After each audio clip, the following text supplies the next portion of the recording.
eu venho do interior de São Paulo e eu tive um tio meu que era funcionário de agência de banco, essas coisas, mas ele era pintor.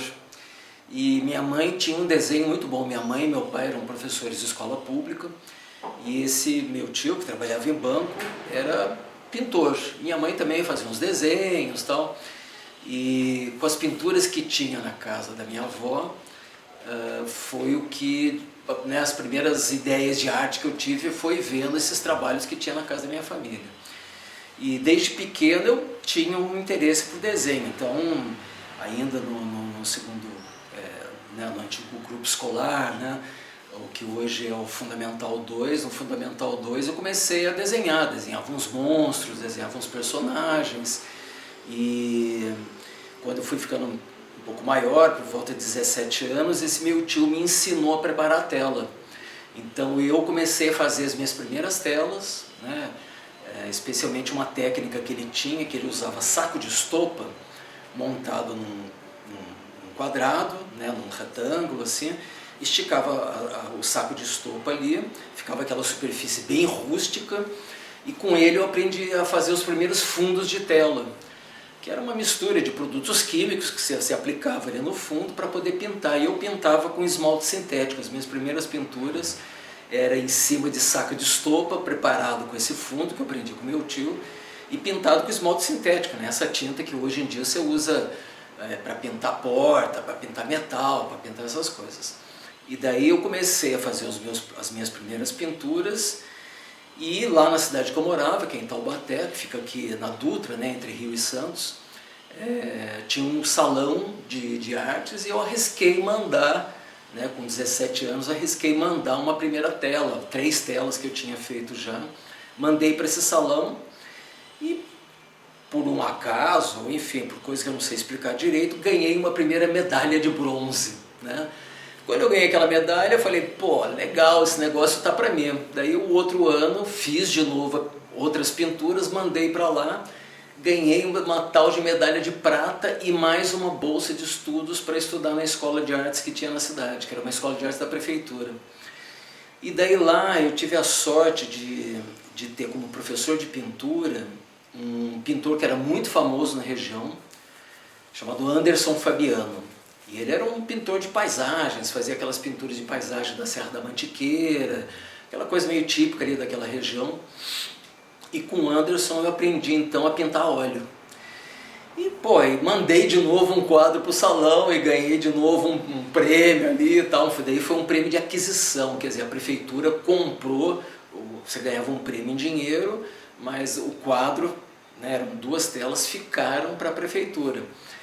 E daí isso, puta, me estimulou. Daí eu já estava com 18 anos e eu falei, pô, vou fazer esse negócio pro resto da vida, né? Claro que é difícil para qualquer um que estiver vendo esse vídeo, é sempre difícil você convencer os teus pais, né? Que fazer a arte é uma coisa que é também uma profissão. Meus pais achavam que eu desenhava muito bem, que eu já tinha aquelas pinturas, pô, por que não fazer engenharia civil, por que não fazer arquitetura, alguma coisa que pudesse ter também isso? Porque os pais sempre têm uma visão, digamos assim, um pouco mais conservadora, né? Quer dizer, cada geração de pais tem os valores que a geração deles criou. E eu falei, não, pô, quero estudar artes. E daí lá numa cidade do lado de Taubaté, em Pindamonhangaba, tinha uma escola de artes que era de um curso de freiras. E eu falei, pô, não vou estudar numa escola de freira para estudar artes, né? Quero ir para a USP. E o colégio que eu estudava, eu também tive a sorte de ter um professor de história ele tinha uns cursos aqui na USP também. Ele era de Taubaté, ele dava aula de história lá hoje no 2º grau, né? Ele dava aula lá, mas ele também fazia parte de um grupo de trabalhos aqui da USP. E ele insistiu para eu vir fazer o vestibular da USP. Então vim, né, saí lá de Taubaté, peguei um ônibus, vim para São Paulo e fiz o vestibular aqui na USP e passei. Então, assim, essa coisa de o começo da minha formação, as outras pessoas também tiveram um papel muito importante, né? Porque são as pessoas que também te ajudam a você alimentar teu sonho, né? A fortalecer tua vontade. É difícil a gente fazer coisas sozinho, né? Você tem que ter uma rede, você tem que ter pessoas também que de uma certa forma vão vendo o valor daquilo que você está fazendo e vão te estimulando.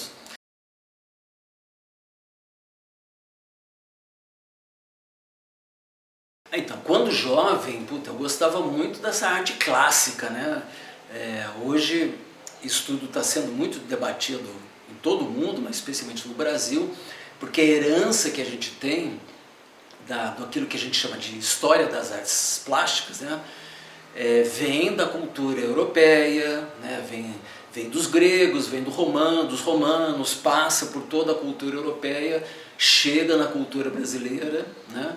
E aqui encontra essa mistura também com as muitas raízes que a gente tem na formação, né, da cultura brasileira, que é a influência africana, que é a influência dos povos originários, né? Mas o peso da cultura europeia é muito grande, né? Porque a tradição que a gente aprendeu das chamadas artes plásticas vem dessa cultura. Então, eu tinha, né, como meus pais eram professores, eu tinha muito livro em casa, né? Também é uma sorte que eu tive na vida, né, de ter enciclopédia, né, numa época que realmente você só tinha televisão, tinha rádio, né, o computador estava longe de aparecer ainda. Então esses livros foram muito importantes. E eu comecei a frequentar a biblioteca pública, né, para ver coisas que eu via que às vezes tinha uma ilustração pequena no livro que tinha em casa, eu queria ver aquilo maior e comecei então a pesquisar, né? Na época existia uma coleção chamada Gênios da Pintura, que na biblioteca tinha a coleção praticamente completa, e foi ali que eu fui, né, aprendendo um pouco sobre os estilos, isso antes de entrar na faculdade, aprendendo sobre os estilos, sobre os artistas, e eu tentava imitar, eu tentava copiar aqueles desenhos lá também, porque nessa tradição europeia, né, vamos chamar assim, dessa tradição ocidental na história da arte, a cópia sempre foi muito importante. E eu acredito hoje também que a gente não deve ter muita vergonha em copiar quando você está aprendendo, né? Da mesma maneira que você copia um passo de dança que você acha maneiro, você também pode tentar desenhar como alguém desenhava, pode tentar pintar como alguém pintava, até você aprender a técnica para daí você pintar aquilo que você quer pintar, desenhar, enfim, fazer aquilo que você quer fazer. Quando eu entrei na faculdade, daí os meus professores foram muito importantes também, porque eu me considero um cara de sorte, assim, porque eu estudei com pessoas que têm até hoje um papel muito importante na história da arte brasileira, né? Quando eu entrei na ECA, a ECA faz parte de um desses primeiros cursos, né, de superior de arte que a gente teve em São Paulo e no Brasil. A primeira pós-graduação em artes visuais nasceu na minha escola, né? Foi um dos meus professores que criou essa pós-graduação em artes. Depois eu falo disso. Mas, então esses professores foram muito importantes na minha formação. Tanto para estudar o que se chama teoria, história e crítica da arte, né? Que é a parte, digamos assim, mais teórica, a parte de mais leitura, quanto na parte técnica também.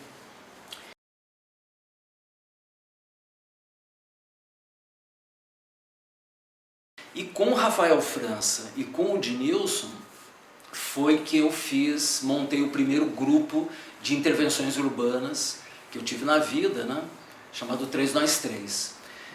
Então lá no finalzinho dos anos 70 e no comecinho dos anos 80, com esses dois caras, com esses meus dois grandes amigos, a gente começou um projeto de fazer intervenção urbana, né?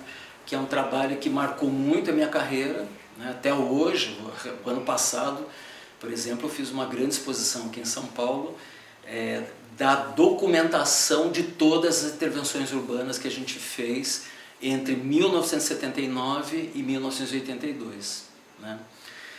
E o que aconteceu? A gente era estudante da escola, então eu e o Rafael, né, a gente era estudante da Escola de Comunicações e Artes da USP, e ali, naquele momento, né, a gente estava em plena ditadura, precisa lembrar isso, né? A ditadura no Brasil só vai acabar nos anos 80, né, de 84 para 85, e nesse período final da ditadura tinha uma movimentação política muito grande dentro da universidade, né? As organizações estudantis, muita discussão, né? Muitas rebeliões que já tinham acontecido em 77, enquanto eu ainda estava estudando para o vestibular, para vir para São Paulo, para prestar o exame. Já tinham tido as grandes greves no ABC Paulista, né? Era ali que estava o germe, né, da fundação do Partido dos Trabalhadores. E tudo isso, claro, quando você é jovem, você fica muito motivado por tudo isso. E na escola, na ECA, né, como se chama, ali também tinha um grupo muito importante, que foi assim, os parceiros que a gente teve nesse período das intervenções urbanas, que era um grupo chamado Viajou Sem Passaporte, que era formado por alunos de teatro, de cinema, de jornalismo, né? E com eles a gente começou, meio que sem saber, né, essa ideia de você ocupar o espaço das ruas e fazer uma arte que não ficava só dentro dos museus, só dentro das galerias, mas que também propunha uma forma de ver a arte de uma maneira diferente na rua, né? Então, se você vê ali, o pessoal não vai poder ver agora, depois quem sabe você coloca uma imagem, mas ali em cima, aquele é o monumento ali do Museu do Ipiranga, e tem uma figura ali que sou eu de costas, colocando um saco plástico na cabeça da escultura. A gente fez foi o primeiro trabalho desse meu grupo, chamado 3 que a gente fez um levantamento de todas as esculturas nessa região mais central da cidade, e a gente colocou um saco de lixo na cabeça dessas esculturas. No outro dia, a gente ligou para os jornais e falou assim: escuta, sou aqui um morador aqui perto aqui do Ipiranga, queria saber por que essas esculturas amanheceram, está cheio de escultura aqui no Ipiranga, tudo com um saco de lixo na cabeça, vamos fazer uma reforma nas esculturas, o que foi? Como a gente era em 3, né, cada um ligou, na época São Paulo tinha cerca de 8 jornais diários. Daí a gente ligava para o jornal imitando, fingindo que era morador. Resultado, no terceiro dia saiu em várias capas de jornal: nossas estátuas foram vandalizadas, nossas estátuas foram cobertas com saco de lixo. Ou seja, de uma forma simbólica, né, a gente estava querendo dizer que, e a gente estava na época da ditadura, e o ato de você colocar o saco na cabeça de uma pessoa é uma das formas de tortura mais conhecida, não é? Então, não só fazia referência a esse clima político de época, mas a gente queria dizer também que a arte para a gente não era só essa arte clássica, essa arte que está aí nos pedestais, mas a arte era esse gesto de cobrir uma arte do passado. A gente estava querendo dizer, a arte que a gente está fazendo agora não está dentro só do museu, ela também está indo para a rua, né?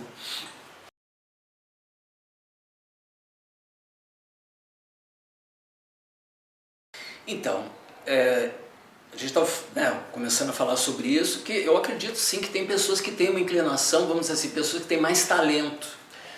Todo mundo pode aprender técnica, todo mundo pode aprender como usar, como tocar um instrumento, todo mundo pode aprender como bater uma bola. Agora, Pelé, você tem um Pelé, não é? Que é o cara que tem um espírito que, de uma certa forma, associado à técnica, né? Porque o Pelé também treinava pra caramba, né? Então, associado aos 90% de transpiração, ele desenvolve esse seu talento. Então, cabe ao professor também estimular o talento das pessoas que já têm essa inclinação natural, vamos dizer assim, né? E as outras você pode ensinar como fazer, até quem sabe o dia que elas descobrem também esse espírito, porque o entusiasmo para fazer arte. A palavra entusiasmo ela é muito bonita, porque no latim vem de intels, né? Ou seja, aquele que tem Deus dentro, entel, Deus, entusiasmo tem o Deus dentro, né? Então Deus, vamos chamar assim, um espírito que nos anima, né? Para não ficar debatendo, para a gente não debater religião aqui. Mas todos os deuses que nos animam, né, os gregos acreditavam, os romanos acreditavam que a gente tem as musas, né, vem uma espécie de um espírito da música e assopra a música no teu ouvido, você compõe. Vem um espírito, vem a musa da poesia, assopra a poesia no teu ouvido, você compõe. Podia ser um orixá, né, podia ser um anjo, você pode dar a imagem que você quiser, dependendo do que você acredita. Essa inspiração pode vir de uma força superior, mas vamos dizer que vem de dentro da gente, né? Então o professor ele tem que, às vezes, tem que ter a sensibilidade para poder direcionar a força que ele vê nos alunos também, né?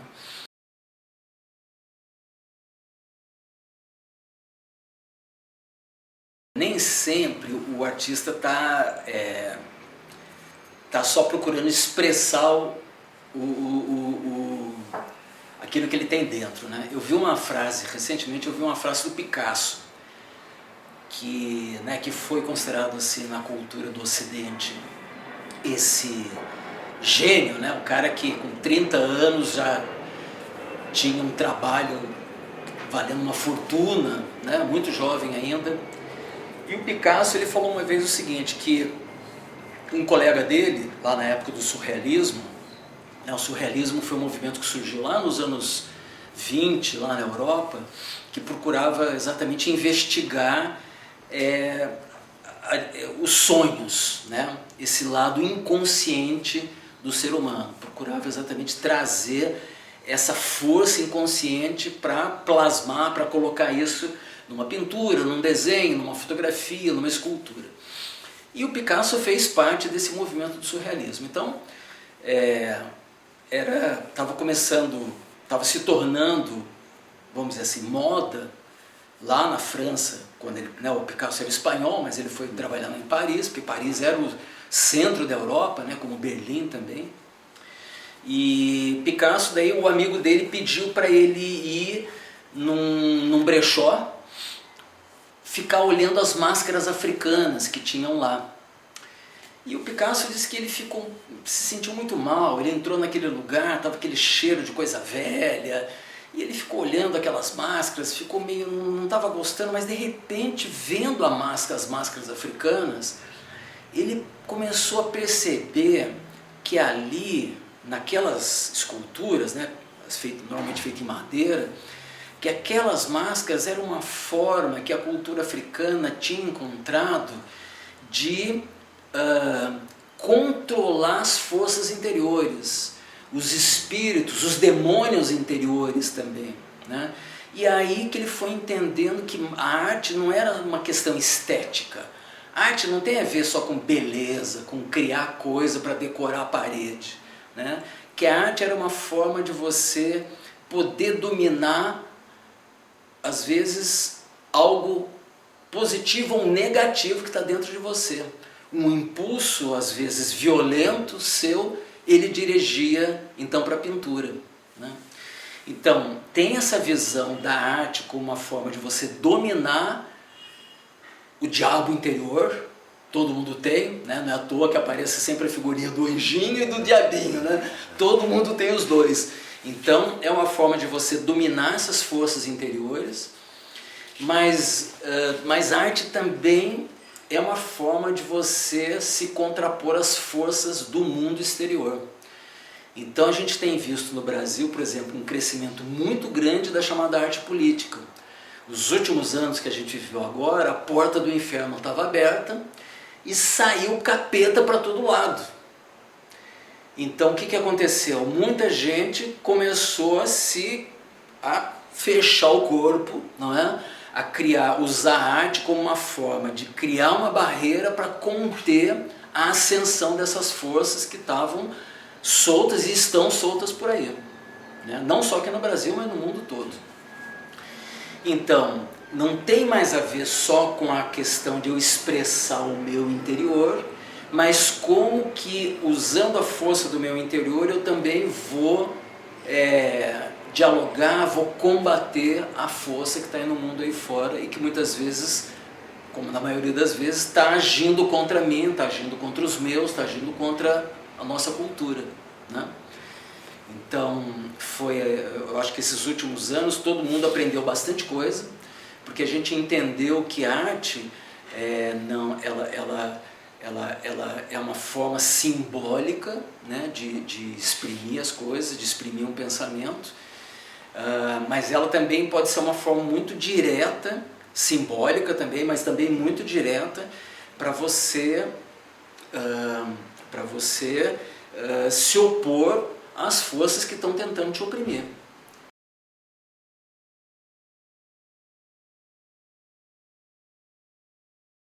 Sem dúvida, né?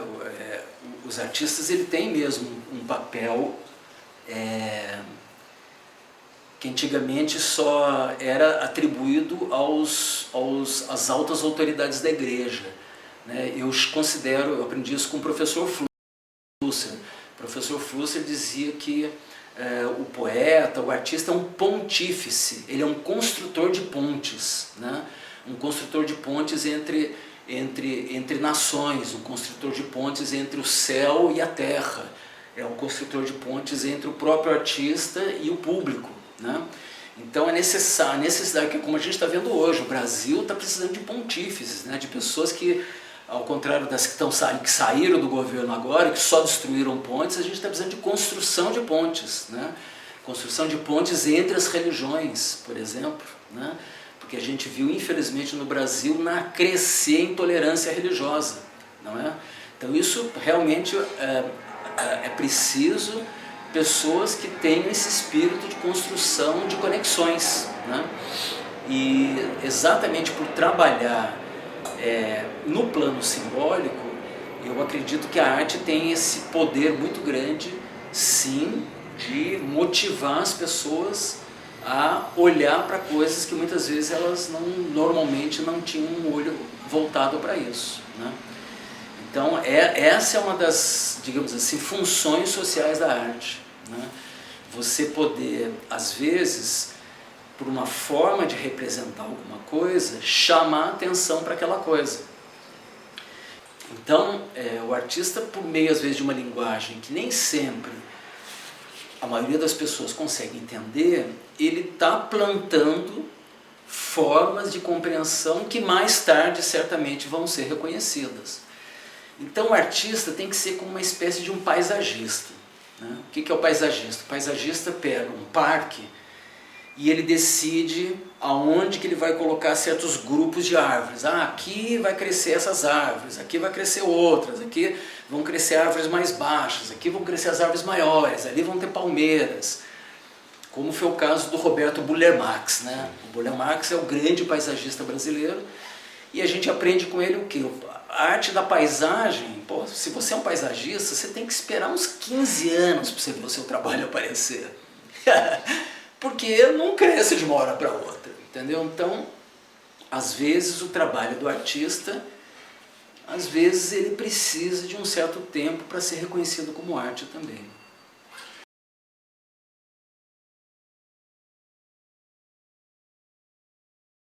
Aí tem um nó sério, cara.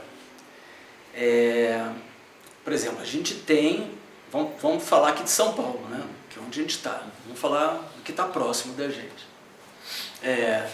Você tem vários museus que pelo menos uma vez por semana tem entrada gratuita, muitos museus têm entrada gratuita. Então, claro, para quem mora nessa região, o acesso está aí. Você está lá, a porta está aberta, tem museus, tem instituições culturais que nem catraca tem. Eu chamo a atenção para o Centro Cultural São Paulo. O Centro Cultural São Paulo, você sai do metrô, a calçada do metrô já entra dentro do Centro Cultural. Você está andando pela Avenida Vergueiro, não tem catraca, não tem guarda na porta, porque isso muitas vezes intimida as pessoas.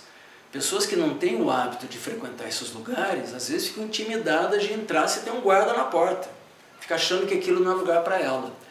Mas mais que isso, quem mora na Vila Nova Cachoeirinha, quem mora no Jardim Miriam, às vezes não tem dinheiro para pegar um ônibus, para pegar um metrô e vir para o centro, esse centro onde estão essas instituições, poder ter acesso a isso. Então, a democratização da cultura passa por essa questão social também. Você tem que, de alguma maneira, criar condições, vamos dizer assim, não vamos nem discutir passe livre aqui, mas vamos dizer que em todas as regiões da cidade, nos fins de semana, teriam ônibus grátis para trazer as pessoas para esses lugares. Seria um projeto, por exemplo, para uma Secretaria Municipal de Cultura. Você colocar ônibus nos bairros periféricos da cidade de São Paulo, trazendo as pessoas diretamente para esses museus. Você podia ter um circuito de museu para o pessoal da periferia. Porque é verdade, eu tenho alunos, cara, que neguinho demora 2, 3 horas, às vezes 2 horas para chegar na USP. Entendeu? E às vezes as pessoas têm que trabalhar. Então às vezes o cara, porque o nosso curso é integral, o que é um problema. Quem pode fazer um curso integral hoje em dia? Quem não precisa trabalhar, ou quem tem ajuda dos pais, não é? Então, eu já defendi várias vezes que a gente tinha que ter um curso de artes noturno, porque as pessoas que trabalham durante o dia poderiam ter a possibilidade, a oportunidade de fazer um curso de artes à noite, entendeu? Agora, muitas vezes esses nossos alunos, para fazer um curso noturno, o cara trabalha depois, ou a menina, o menino, trabalha à noite. Se ele trabalha à noite, ele vai dormir tarde e você vai começar uma aula às 8 da manhã, que horas que o cara vai ter que sair lá do Capão Redondo para chegar na USP às 8? O cara não vai dormir. Então, assim, pensar no acesso à cultura passa necessariamente pela questão social e econômica, né? Eu vou falar de novo do Centro Cultural São Paulo, que para mim é um grande modelo de centro cultural na cidade. O Centro Cultural São Paulo oferece várias atividades gratuitas lá. Maravilha! Mas tem atividade gratuita, cursos gratuitos também no fim de semana, porque durante a semana tem muita gente que está trabalhando e não pode fazer o curso ali durante a semana, né? Então, sim, tradicionalmente, antes da criação dos museus, a arte estava dentro de palácio.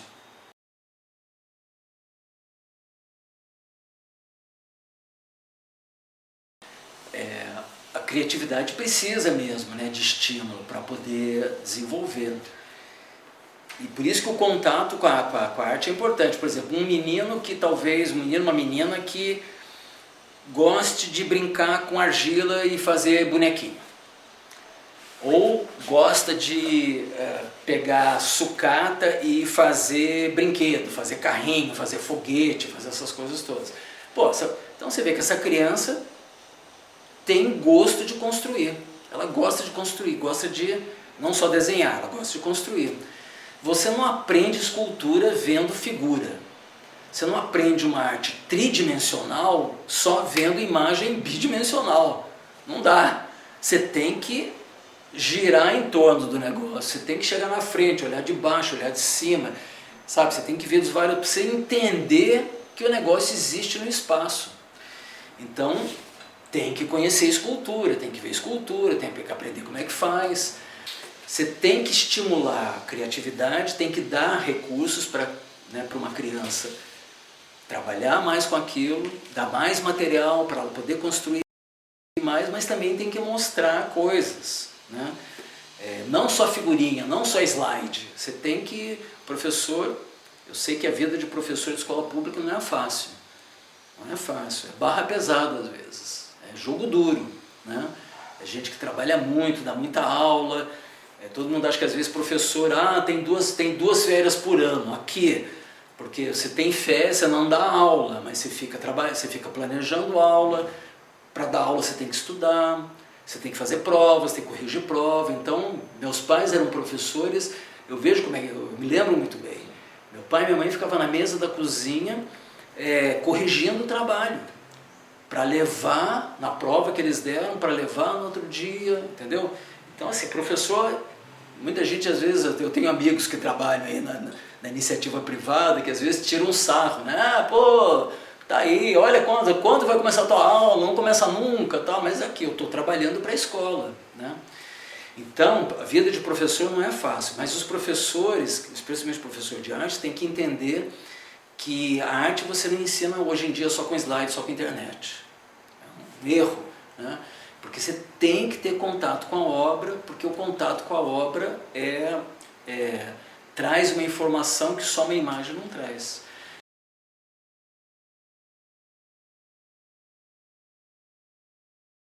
A história da arte ocidental, de novo, né? O Brasil foi muito influenciado pela Academia Francesa, né? Academia de Belas Artes Francesa. As regras de como devia ser pintado, a regra que determinava o que era paisagem, o que era natureza morta, o que era pintura histórica, tinha um monte de regra. E o modernismo veio exatamente para quebrar um pouco essas regras. E depois a arte experimental, a chamada vanguarda, né, veio, daí chutou o balde mesmo, chutou o pau da barraca literalmente. Então, como eu falei no começo, aprender a forma como certas coisas foram feitas, eu acho um fundamento, você ter uma base para, conhecendo essas regras, essas técnicas, você então poder fazer com isso o que você quiser, né? É como aprender, por exemplo, eu não sou músico, eu aprendi a tocar violão, mas eu nunca tive uma formação musical, mas eu sempre tive uma facilidade muito grande de compor, de ficar cantando sozinho, inventando letra, e é por isso que eu tenho as minhas bandas, os meus amigos que acham que eu tenho alguma contribuição a dar sem tocar instrumento nenhum, né? Então, nem sempre a pessoa que tem o domínio das regras, das técnicas, necessariamente faz arte. Às vezes ela consegue fazer algo que se parece com arte, mas muitas vezes não tem a pegada da arte. A pegada da arte a pegada da arte ela vem às vezes sem você esperar. Então, por exemplo, Cartola. História do Cartola, cara. O cara é um puta músico. Para levar pão e leite para casa, ele tinha que lavar não sei quantos carros por dia, mas o cara tinha o samba, entendeu? E fez música que a gente canta até hoje, não é? E sem uma formação acadêmica, entendeu? Fazendo o samba que ele sabia. Então, acho que a gente tem que olhar para esses exemplos que a gente tem na cultura brasileira. Ele, para mim, é um cara que me dá arrepio, assim, porque pô, você fala, caceta, que força foi aquela, né, para chegar onde ele chegou. Então, o artista, ele tem, a arte é um território de muita liberdade. Você não precisa ficar preso a regras, especialmente as artes plásticas, absorve gente de muitas áreas. Eu tenho, por exemplo, na USP, tem muita gente que vem da psicologia, da sociologia, da arquitetura, da medicina, da odontologia, que vem querer fazer escultura, que é a grande liberdade que você tem numa universidade, né? Quando você está estudando uma coisa, você tem a liberdade de poder estudar as outras, que é incrível, todo mundo tinha que realmente ter acesso a isso. Se abre janela, né? Então o artista ele tem muita liberdade, ele não precisa ficar preso a estilo, a coisa nenhuma. Ele tem que descobrir como é que ele vai dominar, que nem falou Picasso, como é que ele vai dominar o diabo, o demônio que ele tem dentro dele. Ou que força ele tem para se contrapor aos demônios que estão do lado de fora.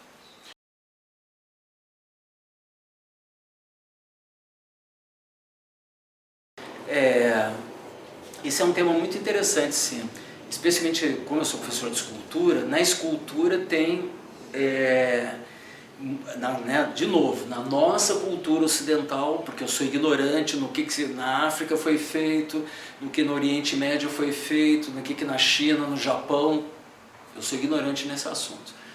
Na cultura do Ocidente, tem períodos que fica muito difícil distinguir o que é um objeto utilitário e o que é um objeto de arte, né? Houve momentos em que se procurou inspiração na natureza para fazer objeto utilitário, né? Foi um movimento chamado Arte Nouveau, né? Que se inspirava no desenho das plantas, das flores, das folhagens, tal, para fazer a entrada de um metrô, né? Para fazer uma xícara. Então, a gente percebe que às vezes o limite entre arte aplicada, arte utilitária, e uma arte que é feita mais para contemplação, mais para o exercício do espírito, ou exercício da crítica, né? Que também hoje a questão não é só estética, mas também crítica, às vezes fica num limite. Mas isso é mais especificamente às vezes na coisa do objeto, né? Mas, por exemplo, eu aprendi também com o professor Flusser que a palavra, em português, arte, artifício e artimanha, todas as três palavras têm o radical art. Arte, artifício e artimanha. Às vezes o artista é um manhoso, entendeu? Ele cria uma situação que você é levado a acreditar que aquilo é uma coisa banal e comum e aquilo é arte. Como no caso, né, da história, muitos artistas começaram mesmo. Hoje em dia é uma, digamos assim, uma técnica, não é uma técnica, é um procedimento chamado apropriação. Você se apropria de coisas que estão prontas no mundo para com elas fazer o seu trabalho. Então vou dar um exemplo bem ilustrativo, bem simples. O Picasso, depois você procura na internet se você não conhece, tem uma escultura dele de parede chamada Cabeça de Touro. Sabe o que é? É a junção de um cilindro de bicicleta com um guidão de bicicleta.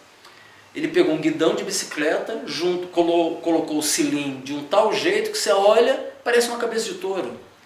Mas ele só pegou dois objetos que já existem no mundo, que não são arte.